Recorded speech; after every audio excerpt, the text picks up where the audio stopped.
Greetings and salutations, fine people. I'm Patti Alvarez. Welcome to The Good Soul, a show where we'll have supercharged chats with everyday humans from all walks of life and unpack what in their story will inspire us all.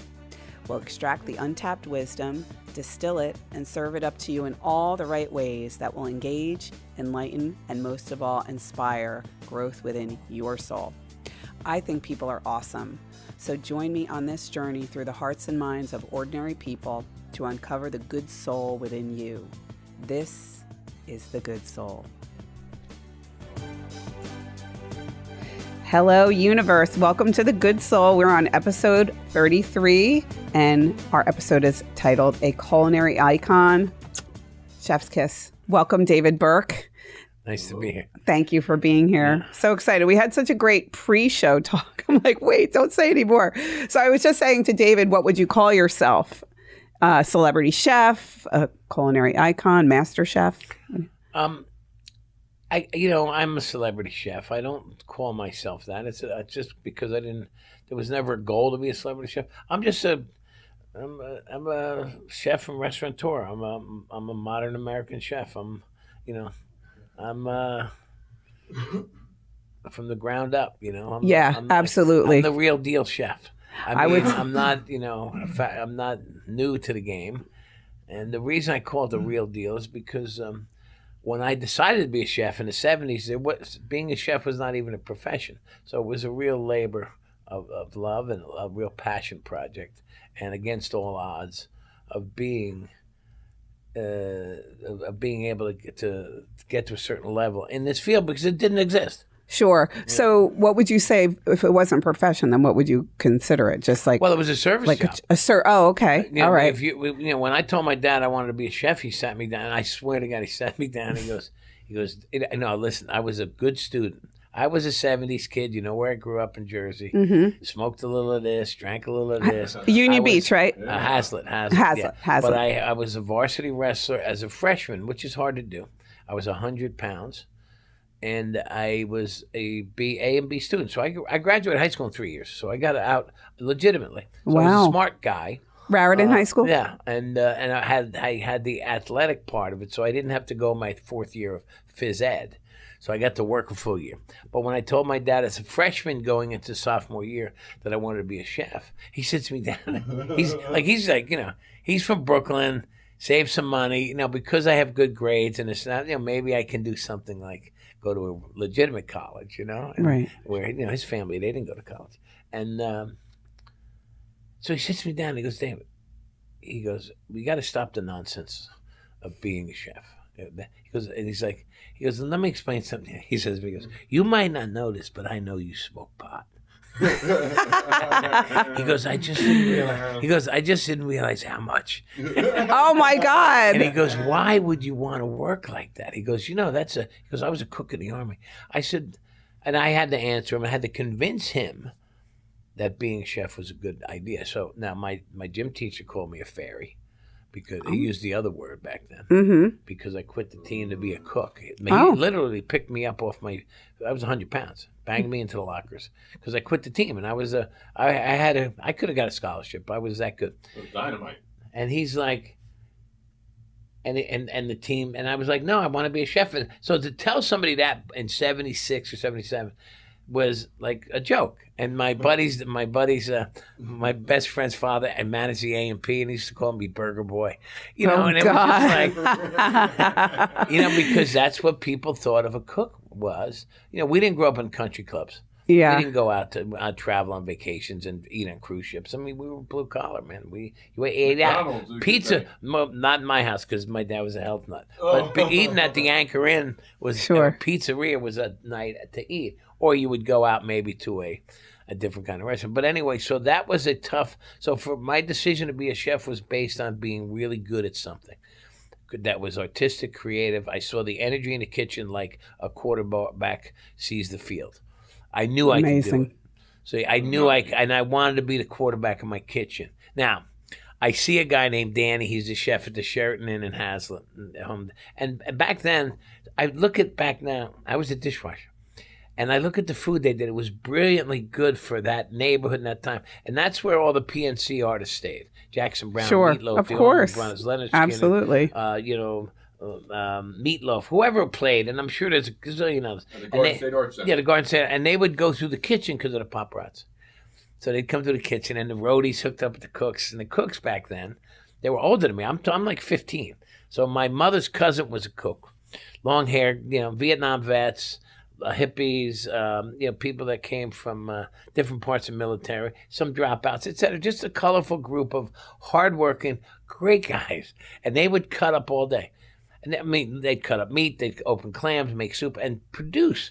And then at 5 o'clock one day, he'd blow the whistle and they shaped up and they got busy and they put out like a symphony of food. Yeah. Like you couldn't believe how good they were at the craft and the passion they had it, and they found solace in and comfort in being in that kitchen together. A bunch of misfits. Sure. Renegades and transients, people from different countries, different languages, all felt at home in a certain kitchen. It was really cool. I lived in that culture. That was my high school job. I worked at a restaurant called Hannah's in Eatontown. Yeah. I think what I'm thinking of too is the show The Bear. I'm sure you've seen it. I've seen it. Yeah, especially the third season. I've only seen the first 2 seasons, but I do like this show because it shows the realities of how hard it is to get a steak on a plate. It's not just buy a steak, cook, and put on a plate. There's so much involved back there. There's so much work that a chef has to do. Now, chefs back then, back to my old days, they didn't have the names on doors. They didn't sell pots and pans. They didn't do endorsement deals. There was no TV network. There wasn't respect for chefs. It became a profession in 1977, basically due to government and also the Culinary Institute of America had a lot to do with it. Now, the Culinary Institute of America started going to high schools and recruiting people as a chef, as a profession, and I went. But before I went, before I went, so Danny's the chef. He's got 2 Corvettes. He's a handsome guy, clean cut, quiet guy, but he owns everybody in that kitchen. Like he's the Bill Belichick of that kitchen, right? But he's also the artist, right? And he's got the 2 vets. He's always got a hot babe. He's got a couple of girlfriends, right? And he's meeting the rock stars, right? And they're going back to the rooms together. And as a 15-year-old, they're like, that's a pretty cool job, right? Yeah. One night I walk out the back door because I had to wax his car, and he'd give me an extra few dollars. And I'm taking out the garbage, and he's having sex on the hood of his vet. Jeez. And and the screen door slams and bumping and make the noise. Go, Danny. And he's like this. I'm like, good like that. Like, pay me tomorrow, right? So I'm walking home past the old drive-in movies. There was an outdoor drive-in. Of course, theater. the best. Yes. And I'm listening to one of the speakers is off the cars, and Bob Seger's Night Moves is on, and I'm walking down the road, and I'm like thinking about what I just saw, and I'm like, I'm going to be a chef. Yeah. Wow, that's great. That's a powerful moment. I'll never forget it because it was like, I want to be Danny. And now, if you think about it, he had money. To me, he had 2 cars. He had women. He had command of a kitchen, and he ate like a king. Yeah. And it was kind of and it wasn't a suit and tie job, but it was an executive position, and he was proud of it. And I said to him, I think I saw something in that said, and there's never a dull moment. The beauty of being in a kitchen, and it's for immigrants, young people that want to learn. If you really are halfway smart and want to work hard, there's the ladder is able to climb quickly, because you just got to get up and outwork people. Okay. And outthink. On that notion, let's hit pause, because that's a great way to wrap this up. And in the next segment, we're going to talk about a little bit more about your history. And I have questions about Danny, too. So, guys, don't go away. We'll see you in a few on The Good Soul. This segment of The Good Soul is brought to you by Aaron Fisnick, certified luxury home specialist with Ivester Jackson Christie's International Real Estate. Aaron serves all levels of the greater Lake Norman region real estate market, and whether buying or selling, she is very much the lady who will deliver like no other. Many of us at Good Soul are also really happy clients. Aaron can be reached at 704-728-5657 or reach out to me and I'll get you guys connected. Thank you, Aaron Fisnick, and thank you guys for tuning in and supporting The Good Soul. Welcome back, everybody, to The Good Soul. We are on episode 33, a culinary icon. We're lucky enough to be sitting here with I'm going to call you celebrity chef, culinary icon, David Burke. So we left off on our last segment talking about the notoriety or the credibility, or I don't know what you would call it, of a chef versus a cook and chef was kind of more of a servant, you would say, back in the day when you earned your chops. And I asked then who curated the restaurant is what I asked her in the break. And I wanted him to repeat this. So who curates the restaurant?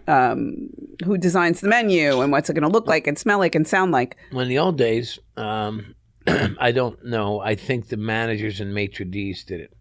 Or the hotel managers or food and beverage directors. A lot of the food in the 70s, 60s, 70s came from cruise ships and or hotels in the cities. And then those cooks and their managers or maitre d's that came. So a lot of them came from the World's Fair in the 60s. That was and they stayed over, I think it was the 60s, right? Early 60s. Anyway, yeah. So a lot of the menus in the suburbs, they were the same. They were continental food. So you had, chicken piccata, chicken parmesan, veal marsala, veal saltimbocca. You had a lot of Italian mixed with French, so most of the cooks learned certain sauces. You had lobster fra diavolo, mussels, shrimp, onion soup. You had prosciutto melon, Caesar salad. You had basically the same types of menus in country clubs and in the restaurants. And then you had and you didn't have a lot of ethnic restaurants. You didn't have sushi. You didn't have Mexican restaurants. No. You might have a Chinese restaurant, but you didn't have all the variety of what you see now. And modern American cuisine wasn't around. There was limited availability on fine dining food. You didn't, you had snails from a can, escargot. Yeah. So in the old menus, you had beef tongue and kidneys and sweetbreads and all that stuff because the butchers, you ate everything. And people that were in the cities ate those types of foods. So the menus were curated probably by a group effort. Before the chefs gained control, Paul Bocuse in the 70s was the first French chef, one of them, that came out, put his name on a building, a picture of himself, and got on TV. And he worked he did a lot of political work and worked for the not the king or queen, but he did a Champs-Élysées soup for the president of France at the time. And he really started coming out of and being in the spotlight on the news and TV and holding people to a higher standard. So you would say that he was probably one of the first, other than, as we talked about. Paul Bocuse is at the Culinary Institute of America. There's a restaurant named after him. Yeah, he'd be credited with getting chefs notoriety and chefs becoming the leaders in the restaurant business. Right. Meaning we're doing the work, we're the talent, and without a good chef, obviously the restaurants. So we want the credit. I want my name on the door, not Piero's, because Piero's a maitre d'. If Piero can't cook, he can still be the investor and the partner. And there's certainly great restaurateurs like Danny Meyer and Drew Nearpron who are in the front of the house. Without them, they make the magic happen. But the chefs started to say, you know what, I can do this. But we started getting educated. We went to the right schools. We learned about the service. We learned about this, that, and the other thing. And you control the money in the kitchen. Most of the money, the payroll's in the kitchen, so is the food costs. And those are the two of the biggest things you got to control. The liquor cost is in the front. But the waiters don't get paid that much. They get tipped. Right. So most of the controlling of the money was in the back of the house and or the kitchen. So those menus, and then the creativity for American food came in the 80s. Yeah. And, with Spago, Wolfgang was a leader. Yeah. The California cuisine met New York cuisine. River Cafe, where I was a leader. Brooklyn, Four Seasons, yeah. Okay. You had some pioneering. Larry Ford Jones was a chef at the River Cafe. Charlie Palmer, then me. The River Cafe has its place in American history for being part of the creation of what we now know as American cuisine. And so the same as some restaurants in Boston, but most of it was West Coast in New York. Chicago as well. Charlie Trotter did a lot. He passed away. He did a lot, but he came a little later. But he did a lot of really creative stuff for and because Chicago is known as a French town, French food. Same as New York at one point. When I was a student in 1980, all the great restaurants in New York City in the guidebooks were French, with the exception of a couple of American, like the Coach House, the Four Seasons, and some old standbys, and a couple of Italians, maybe a Romanian one or this stuff, but it was French food, because French was the elite, and that's where the food, and the import French foods, etc. And the Italian food wasn't taken as seriously for fine dining. It was more peasant. And still to this day, it had that thing for 70. Patsy's. Yeah. Well, it's pasta. You know, it was pasta, and it was always popular and still delicious, and one of my favorite cuisines to eat. I don't like cooking it as much because it's not as sexy. But if I'm going to go eat, I'll go to Italy anytime to go eat and hang out. It's a beautiful country, and the food is sometimes for me, simple food is harder to do. Like it's hard for me to just make pasta and not put my touch on it. Because I think it's too. Because I don't. Well, why am I getting paid if I'm not making it? Yes, but that's also a curse. I was going to ask you too. Like, what do you like Cheez-Its or like Oreos? Well, I don't. I grew up in a healthy food household. My dad was a marathon runner, so we didn't eat a lot of junk. So soda is. I don't drink soda. Maybe once in a while, but I didn't grow up with a lot of snack fruits. We had peanut butter. We had cheese. You know, we had pizza, but not a lot of sweets. That way. But I like Kit Kats. I like when I drive a lot. I drive 1,000 miles a week between my restaurants in Jersey. So I grab a Kit Kat bar. I like a little sugar, drink a lot of coffee. I eat fresh food. I do go to McDonald's on once a month or so because it's all I got for a drive-thru. And it's delicious. It's good. It's not good for you. It's fast. You know what it is? Well, the thing that McDonald's does great is it meets your expectation. Yes. So it meets your price point, and you know what you're getting, and it fits the bill. And you're not really there to rate it because it's never. Well, maybe the fries are cold once in a while, not hot, but in general, the burger's the same. So when you meet the expectation and the price point, you're okay with it. But that's even if it's a great meal, that's cost you $200. If it's really good and I learned something I'm okay with it. But when you go to a place that's overhyped and didn't meet the expectation, and that could happen from bad service, bad attitude, or just one missed dish, or it took too long, or your mood is off, or if you go to a place and you're kind of in a rush, but it's not a fast place, you're not setting yourself up for success. You know, because you got to be able to be relaxed. Like I went to the movie the other day, and I almost left because I couldn't find my relaxation mode, and I finally got into it because it's so wound up. So I'm dying to see that the Ronald Reagan movie. All right, let's go back a little because this really I found the Sheraton. You said I had heard that you had said your mother worked at the Sheraton also, and then you said your uncle. Now take me through this. I watched an interview where you were saying you worked the boardwalk, and there was actually a stop button on the wheels. Oh, yeah. So there's a boardwalk, and this is before. This is when I'm like 12 or 13. There was a right up. There was a little. I still got the jingle, man. I'm gonna do it. So it's like learn. You had to learn that slogan, like the Hail Mary. You're like going to church. I had to be before high school. So I had to be 13 or something. Maybe I was 14. It was the concert T-shirt wheel. And this is a little boardwalk in a town called Keansburg. Yeah. And it's got the midway, and it's got some rides and the bumper cars. It's on a bay. It's got the Heidelberg. It's a little risky. That's kind of like a miniature Coney Island, like a quarter the size maybe. But great for kids. And it was like, so we had all these T-shirts. The Stones, yes. The Who, David Bowie, yes. Pink Floyd, you name it. Every concert. And we had the wheel.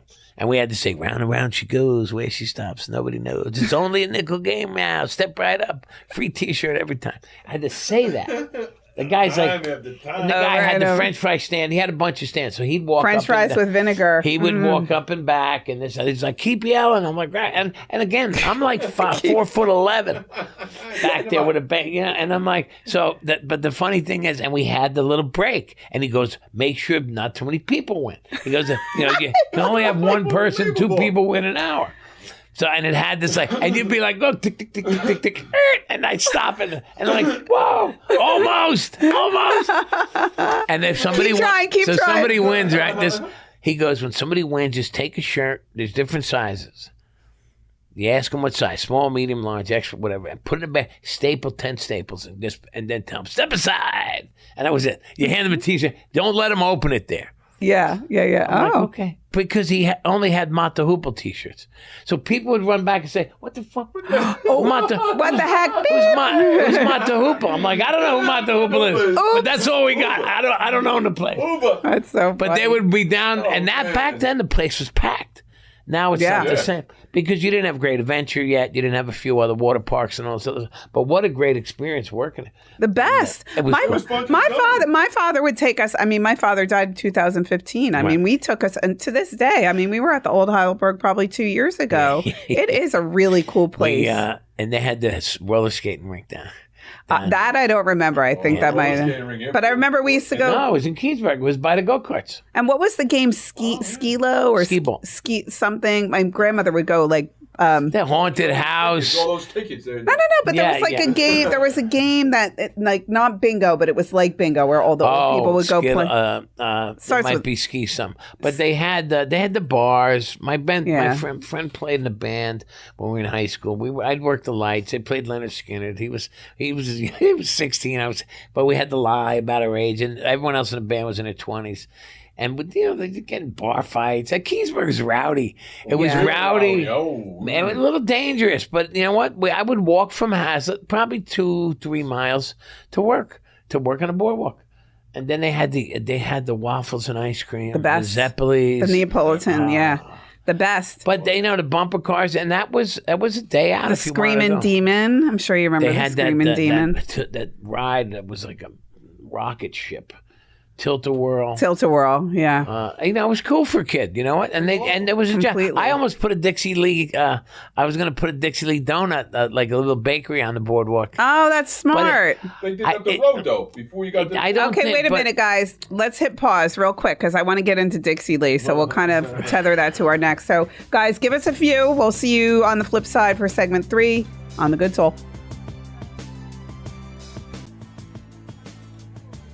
This segment of The Good Soul is brought to you by Aaron Fisnick, certified luxury home specialist with Ivester Jackson, Christie's International Real Estate. Aaron serves all levels of the greater Lake Norman area real estate market, and whether buying or selling, she is very much someone I want in my corner. Aaron prioritizes building strong client relationships based on trust and authenticity. Manny and I should know, having purchased our land through her. She could be reached at 704-728-5657 or reach out to me and I'll get you guys connected. Thank you, Aaron Fisnick, and thank you guys for tuning in and supporting The Good Soul. Oh, how we love that.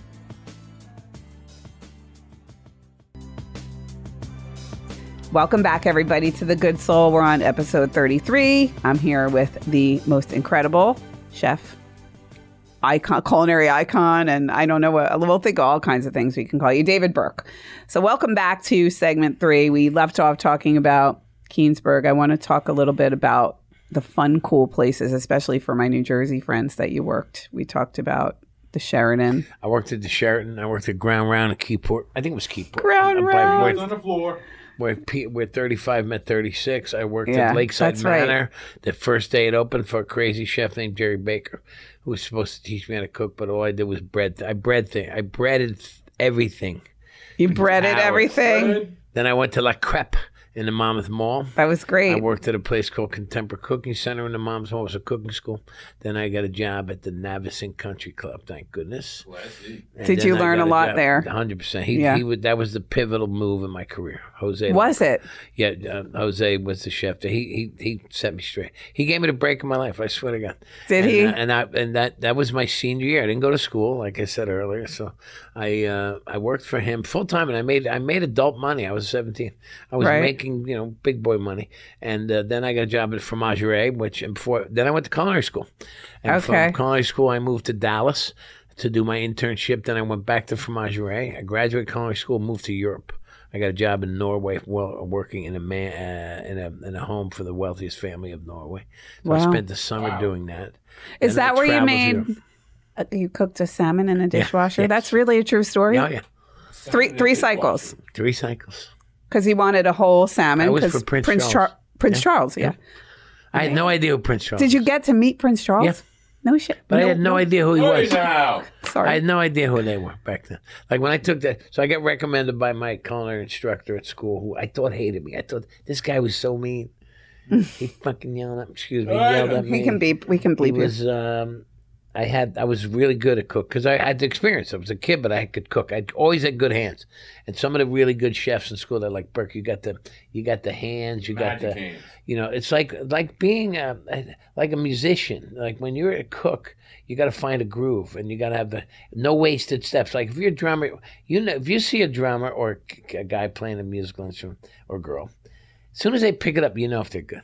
Because the comfort level of being so when you walk in front of a stove or you grab the pan and put it down and you turn, you've got moves. Yeah. And you don't want any wasted moves and smoothness. No, it's just confident. It's like a drummer. He puts up a seat, he gets his sticks, he cracks them a little, he taps them, whatever. And they're ready. And it's like that. And you got to find your rhythm and no wasted steps. And when you're busy, if you have that, you got to up the tempo because you're busy. But once you have that rhythm, it's just a matter of moving a little faster, moving a little slower, and not wasting steps. Yeah. So being a good line cook is very important because you find joy in that. It's not as stressful. When you're unorganized and you're not that good at something, it's a lot of stress. It's like speaking in public. If you know your subject, there's no stress. You just talk about your subject, right? But if you don't know your shit, you can get called out on it. And then you got to practice and rehearse lines, right? So know your business. Of course. And then you'll be good at it. Well, another great quote that you gave, and it was one of my favorite that I heard today, was you learn more from the business people that you knew than you did from than the chefs, which all due respect to the chefs, of course. But I think that's really important for people to understand. Well, you learn from everybody. You can learn, you can learn from the immigrant that cooks for the staff of how to use a certain spice. Or, we're in the hospitality business. And what happens when you use the word celebrity chef, it contradicts the word hospitality. Because hospitality is like hospital. You're healing. You're feeding people. You're nurturing, right? You're giving. And your joy is supposed to come, and it should, from doing that. And also you're feeding people, making them happy, but you're getting that happiness from doing it. Money always comes later if you're good at anything. Whether you're selling vacuums or widgets, whatever. You still got to get people to believe in your brand and trust you, and you have to be honest. You got to convey the message that this is what I do and I'm good at it and you're going to like this. And that's we want you to leave happy, and we value your business. And that's what's important with hospitality. In the modern day world of celebrity chefs and tattoos and being cool, and when I became a chef, it was not a well-liked profession. Certainly wasn't respected. It wasn't cool. Right? Yeah. Now it's cool to be a chef.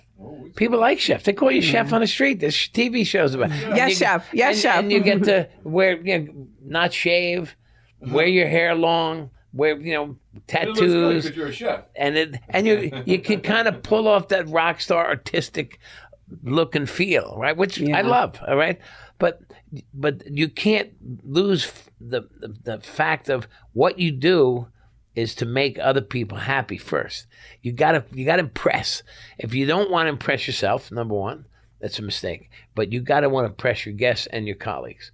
And so there's a show-off thing involved here, like a craftsman. If I build cabinets, I'm building good cabinets.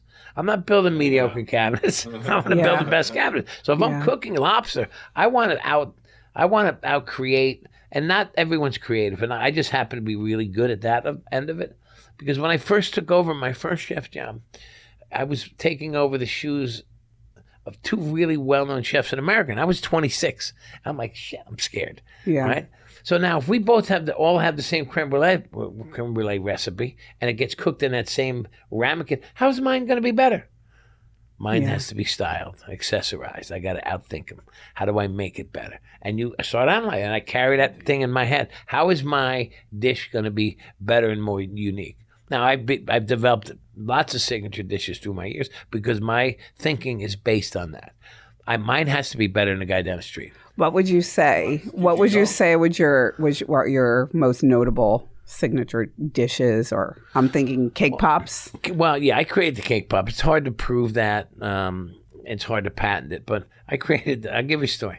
I went to Germany. The New Zealand Venison Council hired me to go to Europe to teach Europeans how to cook venison, which is crazy because they don't respect American chefs.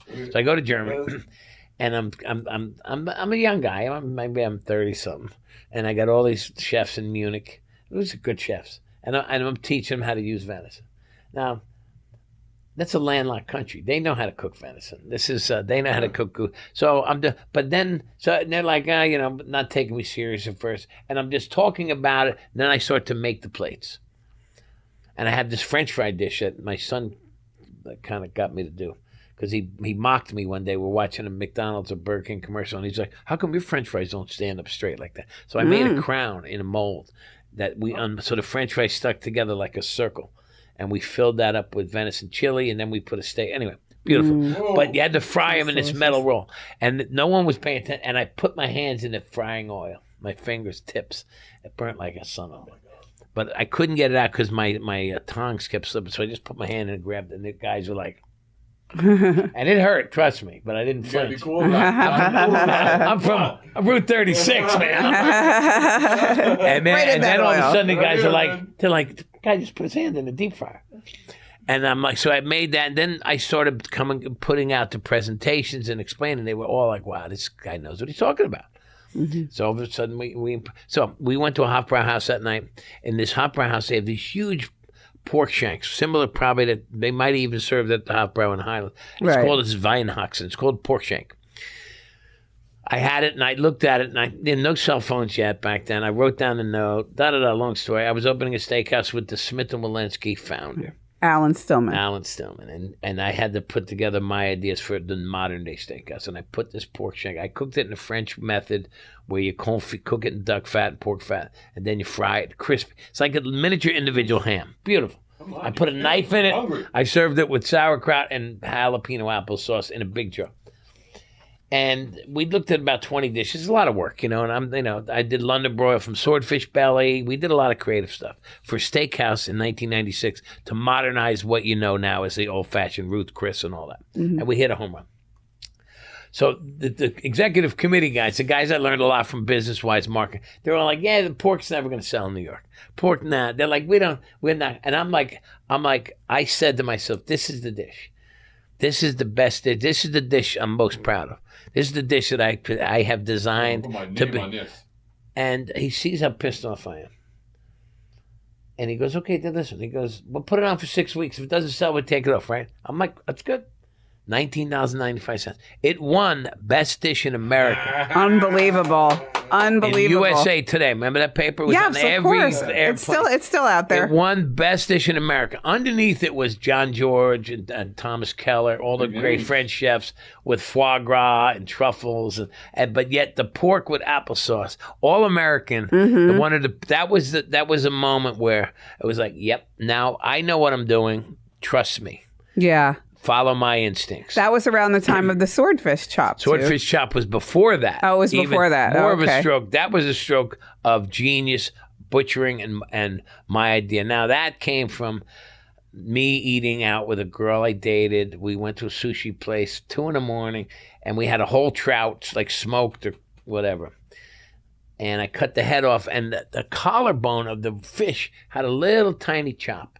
And I'm like, I wrote down small fish, small chop, big fish, big, and I had it on my little pegboard by my bed. And then when I made a deal with Alan Stillman, he's the Mr. Steakhouse King. I went to the fish market. I got a huge collar of a swordfish, whacked it up, and I had a piece of meat that no one could ever argue was not the original cut. It was called a swordfish chop. We trademarked it. We got on the news. We gave a ticket with it, a number. We got $10,000 a year because only 2 per fish. Right. The meat had all the fat from the neck in it, so you couldn't overcook the sword. It had the bone, the collarbone. Like think about a human without arms, like a man. Yeah. This is it, and that got so much press. The New York Times said that David Burke was sticking a veal bone in swordfish steak because no one had ever seen anything like it. And this thing was huge. Wow. And so there was a famous restaurant in Paris called Tour d'Argent, or the Money Tower, where they have famous duck, and they give you a number, and you write in the book the number, and you save the tag. So we did that with the swordfish. So what we did is... That's smart. So we said, okay, we're going to get 10,000, whatever we sold a year, sign a name. Then we we picked a winner. We got on the news every year.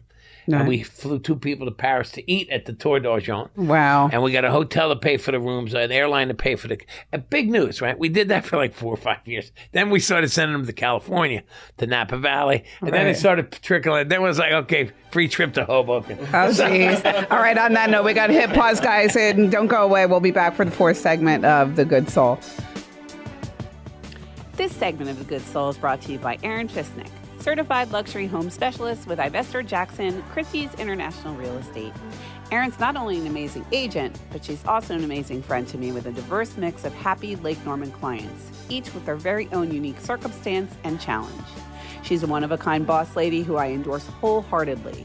Erin can be reached at 704-728-5657 or reach out to me and I'll get you guys connected. Thank you, Aaron Fisnick, for adding your magic to all of your real estate transactions. And thank you guys for tuning into and supporting the show. We are eternally grateful. Mwah. Big kisses. Welcome back, everybody. This is The Good Soul. We're here with David Burke, and we're talking about all kinds of good bleep. I'm only kidding. I won't say it. So let's go through your first restaurant and kind of take us through, because you have upwards of 20 at this point. Not that many, but yeah. My first restaurant, I was a chef at was River Cafe in Brooklyn. I hit a home run there. I made my name. I represented the United States in the Olympics in Tokyo in '88, Culinary Olympics, won 2 gold medals, which was great. Wow. And that kind of, and I got good reviews, et cetera. So I wrote a couple cookbooks. Then I was kind of, I partnered with Alan Stillman to open Park Avenue Cafe. He's the founder of TJ Fridays and Smith & Wollensky. Mm-hmm. Park Avenue Cafe was a great success. That's where the sword chop came from. Maloney Percelli and the cake pops. And Maloney Percelli came from the pork shank. That was another restaurant I opened with him. And then we opened like 6 Smith & Wollenskys around the country. I made money, left. I opened David Burke and Donatella. Huge hit for a restaurant. Then I opened. Where was that, David Burke? That was around the corner from Upper East Side. Then I opened one in Bloomingdale's, another one on the Upper East Side, one in the Village, Soho. One the Fromagerie in Rumson we bought at the time. We had we had the number top rated steakhouse in Chicago.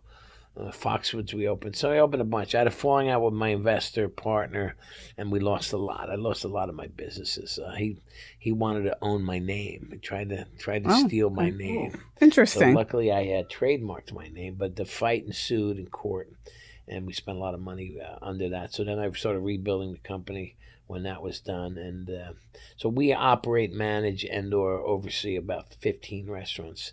Now, some of them are management deals, some of them are consulting, some we own. And we have 2 more. Flemington, we're building one in Jersey City, Flemington, New Jersey, and now up on North Palm Beach. And we're going to kind of slow down and go back and tighten up the reins a little. We closed one. We might close 1 or 2 others. When you open that many restaurants that quickly, it's, you know, we all know, and I know where you guys grew up. We all have that neighbor that had 10 kids. Mm-hmm. And when you have 10 kids, and it's like having 10 restaurants, 4 of them are not doing well. Yeah. Yeah. You know, totally, not all totally, doing well. Totally. 4 of them are in special education or in jail or need help or need tutoring or whatever. So we got to go back and tighten the shoelaces on a couple of them. The effort is there. The desire to be great is there. But sometimes not everything lines up exactly the way you want, whether it's the lease isn't structured correctly or the location was great, or the manager and the chef, who are the 2 key people running the place, aren't the right fit, or we just didn't pay attention enough. So there's a lot, we can blame it on anything. The fact is, you got to either fix it or move on. Right. And that's where we are with some. In general, we've got a good brand and a good infrastructure to keep continuing to do it. And it's an ever-changing business. I mean, you got to stick up with trends. You got to keep pricing, the food prices, the labor pricing and food prices are the 2 hardest things to control. And you can't just keep raising prices. I mean, you go to a supermarket now and you just look at the price of food. It's crazy. Oh, I just bought him a Snickers bar the other day. I'm like, I'm not cheap, but dude, I don't even want to pay for this thing right now. No, it's crazy. I went shopping to cook for someone. I had to make something.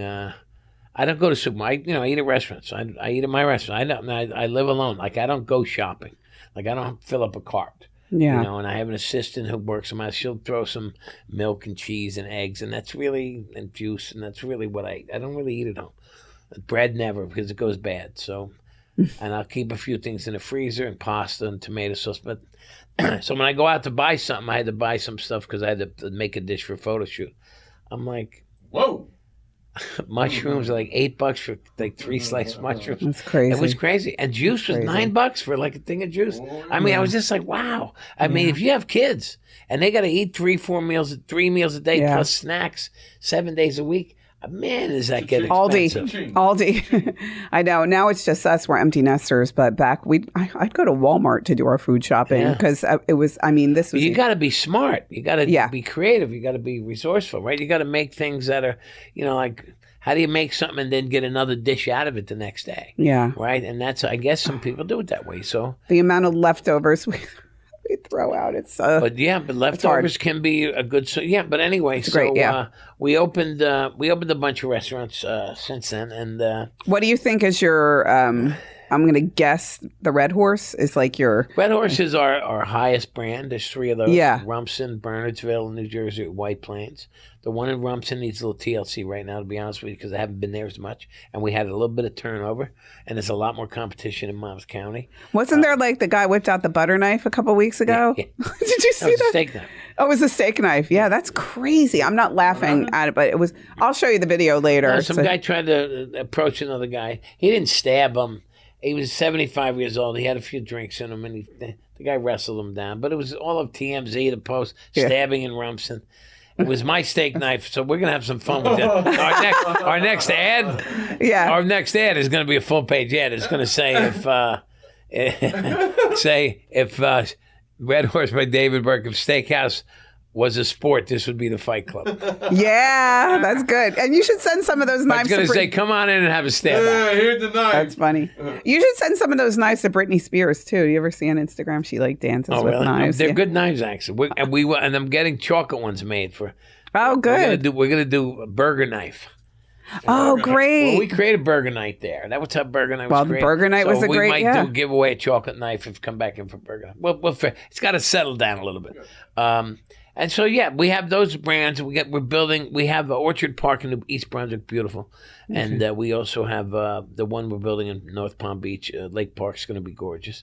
And Port City's quite nice. It's really getting polished Amazing. up. Port City's local in Cornelius on the lake, kind of hidden off the highway. But you go in and you'll see a big difference now. Beautiful place. It's pretty. It's clean.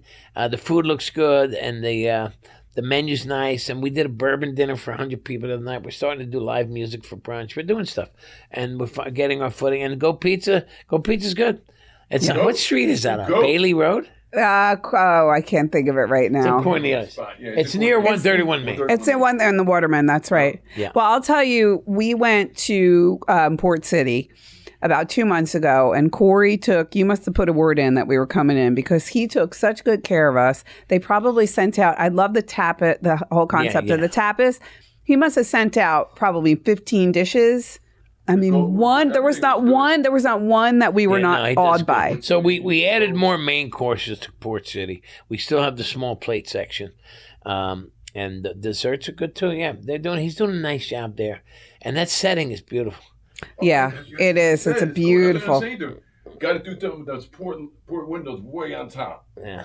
Glass, maybe colored glass. He keeps saying he's like, they should be stained glass. I'm like, well, whatever it is. You give some of the different light to that place too, because it's a beautiful place. It's incredible. It really is. And then Goat Pizza, I said to you earlier, where can you go where you get a mozzarella stick that's the size of a hot dog? I mean, the Goat Pizza, we have to promote the fact that it's a bar and grill. It's not just pizza.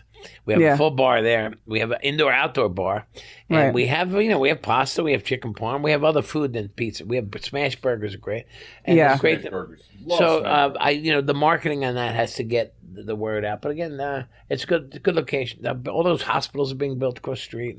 Yeah. So, well, the night we were there, it's good. The pizza's really good. I ate the pie. It was incredible, and the night we were there, it was pumping. Yeah, I mean, it was really. I mean, but I got to get people to drink more. All right. We got a lot of families. Right? Sign me up. That New York restaurant thing. You got the TVs there. Listen, it's football season. There's 20 TVs in there, and the food is good. And you can sit outside by the fireplace and watch TV, and the food's good. Yeah. And the liquors are good. It's got a good vibe. It takes time to catch on, as you know, and we have some marketing things to do. But Go Pizza's, I'm happy with the food. And we just started brunch. So we got that's great. Eggs Benedict, scrambled eggs, bacon and egg pizza. And there's a nice little pastry shop that opened in that same little complex there. Okay. Yeah, and there's a boba tea place there too, I think. So, all right. So this is what I see. Restaurateur, artist, philanthropist, business person, author, educator, art collector, puppeteer, lefto, minister, doctor of business, which that commencement speech was so good. And of course, administration, honoris causa. Is that how you say it? That's part of the doctorate. That's part of the doctorate. Okay. And beekeeper, which I love. And that's always been a passion of mine. I forgot about the minister and the puppeteer. I did that to my cousin when we got married. I was like, will you marry us? Well, my son was getting married. And I'm like, he never went to church. And I'm like, well, who's going to marry you? You're not Catholic. I am. He goes, I don't know. I said, well, you're going to have to pay a priest now, right? I said, I'll do it. So he got married at my restaurant. I made the cake at Dixie Lee, and I love it. And you got a couple of other ministry jobs too from that one. Yeah, I did. And so my son's like, Dad, you can't tell jokes at my wedding. It's serious. He goes. I said I was going to bring Lefto. Lefto was going to, Lefto was going to be, if anyone has anything to say it now. Yeah. Lefto was going to say, divorce rate's 55%. Just say it. I didn't get to see. I feel like the next time you're in town, we should definitely have you back because there's so much more to unpack here. But Lefto, I can bring Lefto. You got to bring Lefto the next time. He's got an STD now, but he'll be okay next time I bring him. I don't even. Okay, and you opened 3 restaurants during COVID. Yeah, at least, maybe more. God. We opened in Saudi Arabia too, so we were busy. You know what? I had a choice. I can sit back, and we had things planned already. We can sit back and stay home, or we can go after it. And I'm like, we're going because I get Speaking fear. My language. Fear is a great motivator, and I had fear that we're going to go out of business. And I'm like, you know what? We're going to start. I said we made a deal where we said, listen, you don't have to pay us during the pandemic, meaning a management fee, and we won't pay rent. But let's open anyway, get people working, and when the dust settles, we'll be seasoned. I did that in 2 opportunities, and the landlords were like, okay. So I said, I don't pay rent, and you don't pay me my fee. Well, guess what? We kept busy, and so we trained everybody. So when the pandemic was over, he was but yeah, and it was worthwhile. And we had a pop up in Asbury. We closed. Asbury's a tough town. Yeah, it's busy in the summer, in the winter, and we had another one at a country club where we did the food and beverage for the country club as an independent restaurant, which didn't work because the country club members don't want to spend restaurant money. They want it cheaper because they're paying dues. Yeah. So that experiment didn't work because if you're paying dues to go to the club, the food should be 25% less than the local high-end restaurant. And they're right, but he didn't want to give me. He wanted me to lower the prices, but not give me the money. I'm right. Like, I can't do it. It can't work. So we learned a lot. We kept busy. We built a nice brand, and we came out of it pretty strong. Yeah. So you got to come back. I'm looking at this and we'll even hope we want to do something on locations. There's so much. Okay. So Feed the Heroes, cancer research. Last night, what was it that you? Taste of Hope. Taste of Hope. We do that every year with the Charlotte chapter of the American Cancer Society. Happy to be part of it. We raise a lot of money, and it makes a difference. People need. If we, like I said, back to my point about being hospitable, if I have a brand and a talent that in one night can help raise $500,000, of course I'm going to do it. Right on. Yeah. You know what I mean? Right on. How amazing. We donated a table of 16 for Cornelia. She said, well, can you donate a table of 2? I said, no, I'll donate a table of 16. I want to raise money. You want to raise money? Well, yeah. Make it a party. Yeah. So we raised $10,000 on that one alone to go to them, as well as other stuff. We did that little cooking. So it's good. If you have a brand and you recognize where you can do it, you got to be able to use that to a certain degree. You're creating community and joy. Yeah.